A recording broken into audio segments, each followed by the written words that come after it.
మన సంప్రదాయం మనకు ఎవరిని ఆదర్శంగా తీసుకోమని నేర్పుతుంది.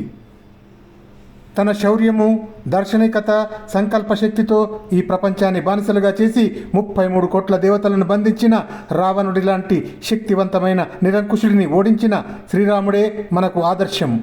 తన అద్వితీయమైన శరీర బుద్ధి శక్తులతో అజేయుడైన చక్రవర్తిగా సులభంగా పట్టాభిషేకం చేసుకోగలిగినను అలా చేయడానికి నిరాకరించిన శ్రీరాముని యొక్క అద్భుతమైన ఆదర్శమే మనకు ఆదర్శము. శ్రీకృష్ణుడి పూర్తిగా ఫలవంతమైన జీవితం రూపంలో మన ముందుకు వస్తుంది. అది కూడా ఆదర్శము. మన పూజా వస్తువులు ఎల్లప్పుడూ విజయవంతమైన జీవితాలు.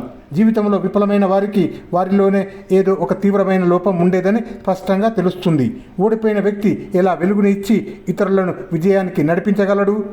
గాలి ప్రతి ఊపుకు తడబడే జ్వాల మన మార్గాన్ని ఎలా ప్రకాశింపజేస్తుంది?